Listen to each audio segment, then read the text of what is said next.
All right, I just finished a live show, and during that live show, I was talking pretty critically about the Point Reyes National Park Service. So I thought I would follow that up with some footage that I've wanted to make some remarks about for a while. This is just one of many examples of why I don't really take that organization seriously, or at least not the staff there. Um, this is actually from an ally. This is not my footage, but it's fun to look at other people's footage sometimes and analyze exactly how ridiculous things are out at Point Reyes National Seashore. And I'm just going to let it play through once, and then we will circle back and talk together about what we saw. All right, here we go.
All right, now let's watch it with commentary.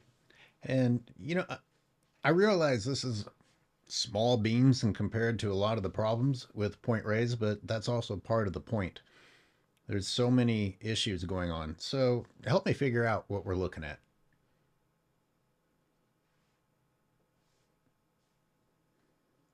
All right, we're approaching this fence, and I want to pause it already because I think it's important for people to know who put the fence up.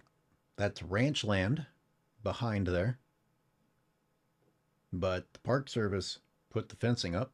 This is one of the reasons that I say that the Park Service are just more employees of the ranchers themselves. But what exactly is being protected? That'll be an ongoing question in today's video. Panning over to the left, and let me pause and go back. So I just want to point out that dark plant, the big plant, and there's actually a few that you can see, but there's one that's prominent, and that's a non-native thistle that is in fact invasive in nature. That's bull thistle, and you're going to see Italian thistle, and you're going to see milk thistle, um, maybe some yellow star thistle, but all of these bad thistles exist on ranchland and were largely introduced to California thanks to European agriculture and all the problems that European agriculture brought over. This is not a very pretty picture that I've paused on here.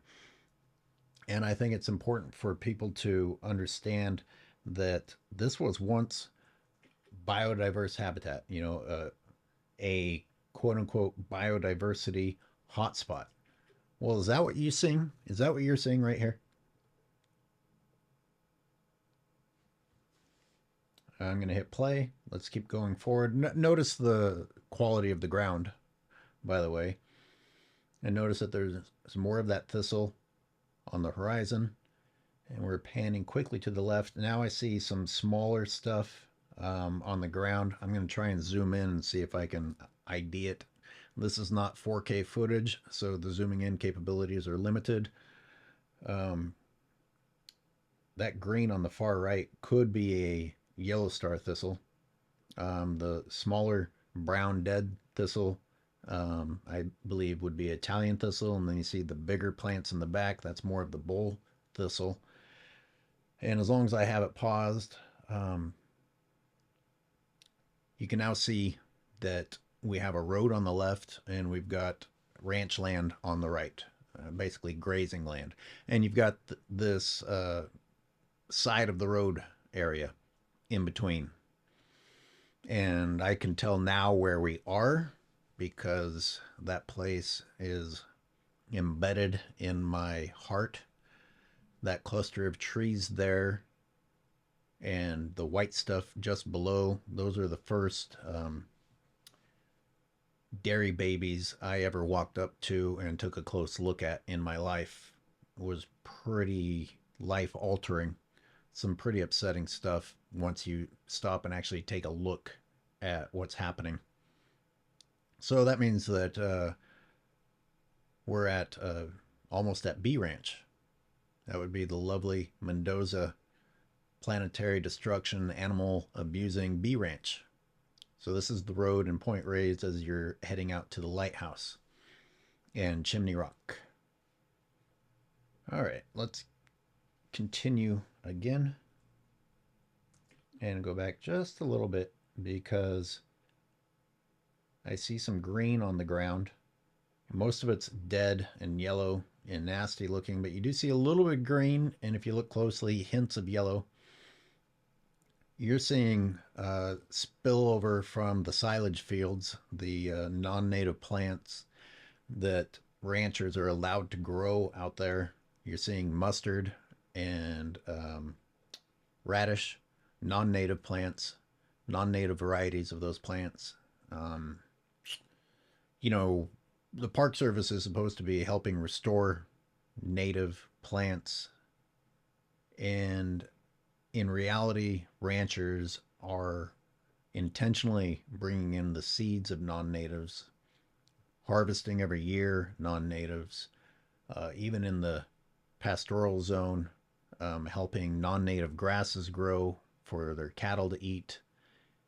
It's quite the uphill battle when the Park Service themselves are promoting and assisting in doing the exact opposite of what's supposed to be happening. But in case you're wondering what that green is, those hints of green, that's what at least some of it is. Pretty good shot right here. You can see more of the thistle up on the right in the distance. And I guess most important is to look at this absurd sign. You know, the Park Service has jokes. The Environmental Protection Zone. Let me count how many of these there are just in eyesight. 1, 2, 3, 4, 5. 5 before the posts block the view around the curb. You know, it might not seem like much, but considering that most of the excuses for not making environmental progress come down to budget restraints, pretty big budget spending here to make these ridiculous signs and the number of the signs. But here's the question I want to ask for anyone who's listening. What is being protected? And that's a loaded question because that question means a lot of things.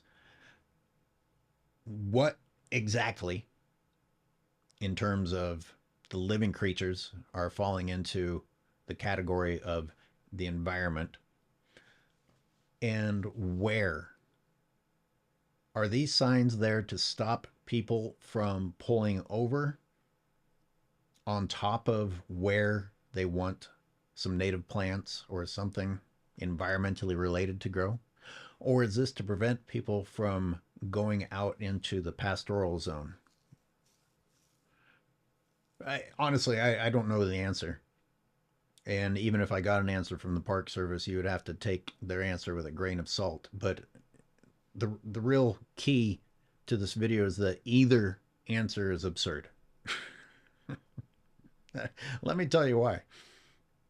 The fact that the Park Service's effort, if in fact they're trying to protect that pullover area between the road and the fence, the fact that that's where they're concentrating their effort, and the best effort that they put forth was putting up a bunch of signs That seems comical to me. And then you look beyond the barbed wire fence, which is just desolation caused by ranching. And if that's the environmental protection zone that they're talking about, if they're protecting that area by preventing people from pulling over here, then that's possibly an even bigger joke, because ranching itself is the opposite of environmental protection. Let's continue forward. Oh, by the way, this is important. I remember when these signs went up, and it correlates to a time when the ranchers started complaining about the park visitors, and feeling like they were encroached upon, even though it's not their land. They call it their land, and it's not their land. It's actually the public's land. That's what happens when the federal government uses taxpayer dollars to buy people out. These people are squatters who need to be evicted and thrown out on their asses. These are millionaires who are taking the taxpayer for a ride for their benefit. And they don't want people anywhere near what they consider their private land, even though it's a national park. This is when that happened. This is the Park Service responding to what ranchers want. This is when the effort comes forth. This is when the spending takes place. If the ranchers want it, suddenly the Park Service snaps to it like obedient soldiers. You know, they don't want people like me taking pictures of the destruction that they're causing, or videotaping the misery hidden inside the little white bins where babies are taken from their mothers for the wonderful, wonderful tradition of the dairy industry. All right, I'm going to hit play again. God, that ground is ugly. Look at the hillside. I've rewound a little bit. And I just want you to look at the hillside above the ranch housing there on your left. That's what they call the pastoral zone.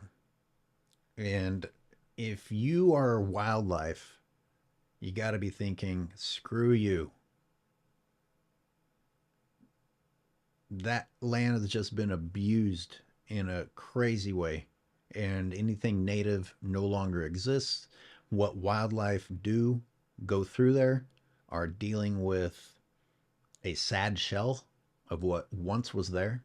And it was all done for the industry of these people that you insist on celebrating. And that will turn green for a very brief period of time in the year. A very brief period of time in the year. And that green is 100% non native plants that are there because the ranchers want them there for the cattle. So even when it turns green, it's not a good thing. And most of the year, it looks like this, sometimes even worse. All right, a new place, but more signs up. Hundreds of signs, by the way, as the cameraman let me know.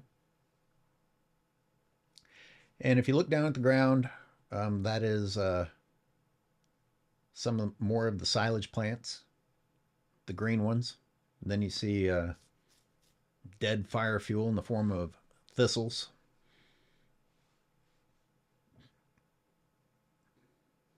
And we're panning up now. Now, some of you probably can't tell. I'm looking at this on a very big screen. There are cattle in this shot, and most of them are walking down that cattle trail there, or that ranching road.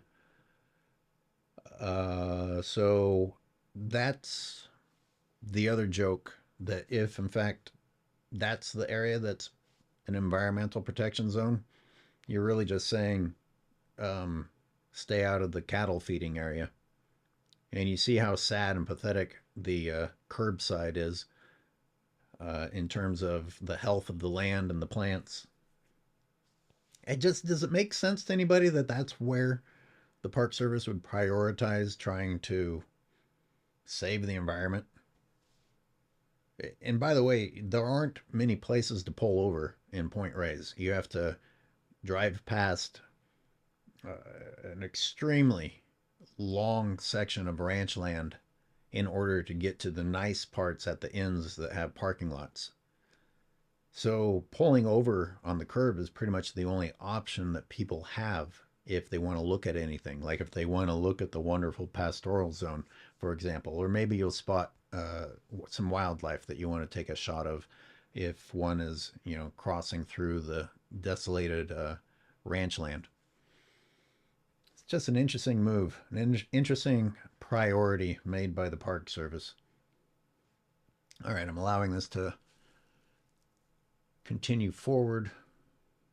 You do see some of the tough plants out there, a couple of native plants that the cattle haven't finished off just because of how tough that those plants are. And I'm going to pause, and I'm pausing because there's more cattle up on the hillside there.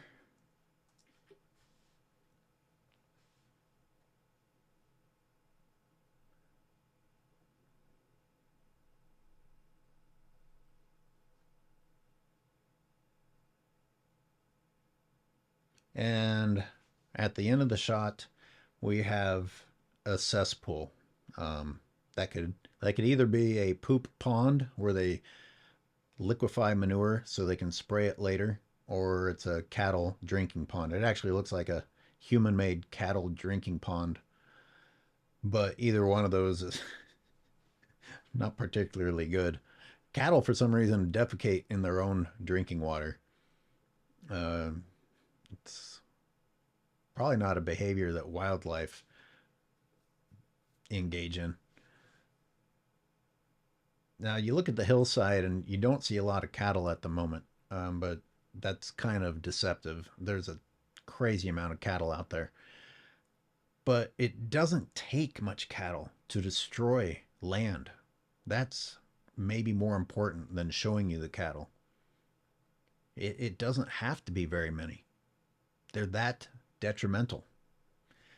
Now let's look at the fence. You've got the barbed wire fencing there.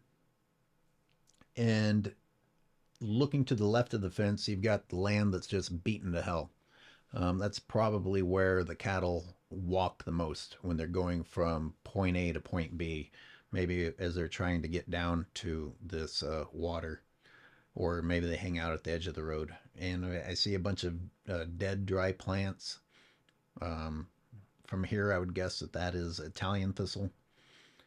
Moving left, bare soil, maybe some more Italian thistle mixed in there. And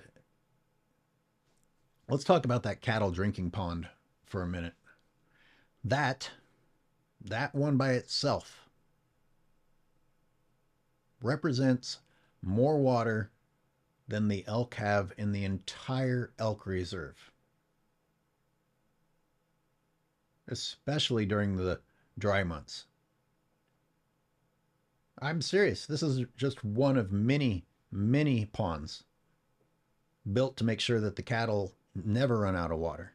And they have troughs out there on top of that. And they truck in water on top of that. And they pump water out of the natural water sources away from the wildlife who need it in order to accommodate the water guzzling bovines, all for a private profit business, profiting at the expense of the land, profiting at the expense of the taxpayer, profiting at the expense of the wildlife. This is what you're celebrating. I'm pretty sure that this is for drinking, but the other option, in case you're curious, and even if you aren't, it's a great learning opportunity for you to know about poop ponds. They build ponds out there that they dump dry manure in so it can liquefy. And once it's liquefied, they suck it up in a truck and then spray liquefied manure on the land. They even shoot it out of gigantic sprinkler systems. And this is after they have dumped dry manure on the land and after the cows have pooped directly on the land. And this is how they get their carbon credits, I guess, just covering the land in poop constantly. And the invasive plants respawn and grow briefly. And instead of habitat, you have poop land and invasive plant land. That is not how wildlife defecate, by the way. They do not leave blanket after blanket after blanket of poop covering the entire land. So do not ever compare livestock to wildlife, and especially don't compare ranchers with their machines and their poop spraying machines and their livestock to wildlife. All right, now we come back to the next clip. You see, that's all I have. You don't need very much to have a lot of talking points, and that was one of the goals of today's video. Like now that I just stopped this, just a little bit different amount of time, I see invasive wall barley on the ground on the right. The hillside, of course, looks like crap, desolation. And look, I grew up in cattle land. I understand that to a lot of people, this looks fine. This looks normal. This is what they're used to. But you need to understand you're just associating it with something that you're comfortable with in your mind for whatever reason. Now, if you think about it from the perspective of the native animals, the native wildlife, my channel is called Watching Humans because you think about it from a non-human perspective, watching what humans do, and it's pretty unkind. That is not habitat, people. What little plant life is there isn't supposed to be there, which means that animals that spent millennia developing a relationship with native plants, well, that's all gone. Whatever relationship they developed, forget about it. Anything toxic or unhealthy with the new plants, the native wildlife had to learn the hard way, because what choice do they have except to try and eat what is there? But generally speaking, just look at that ground. I tell you again, maybe you lived in Kansas and you're used to things not looking particularly lush or beautiful or biodiverse. Well, unfortunately, what you're looking at was a biodiversity hotspot. Point Reyes National Seashore. California is a biodiversity hotspot in itself, and then Point Reyes National Seashore was a biodiversity hotspot on another level. And this is what ranching did to it. That is not habitat, and it doesn't represent what the land looked like before ranching. So those of you saying, oh, the ranchers maintain the land and, keep it the way that it's supposed to be. No, they keep it the way that they turned it into. That's a pretty important difference. And if you're going to stand behind that no matter what, then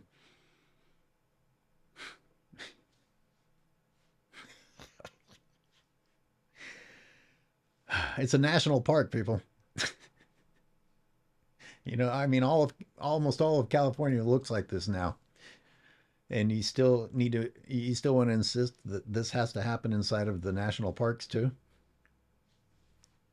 All right. Well, that's enough. Didn't take much footage to have a lot of talking points, did it? But I am curious, if you had to vote, I intentionally didn't say what the exact answer was a couple of times. If you had to vote, what do you think those environmental protection zone signs are doing? What area are they protecting? What are they protecting? What was the true purpose?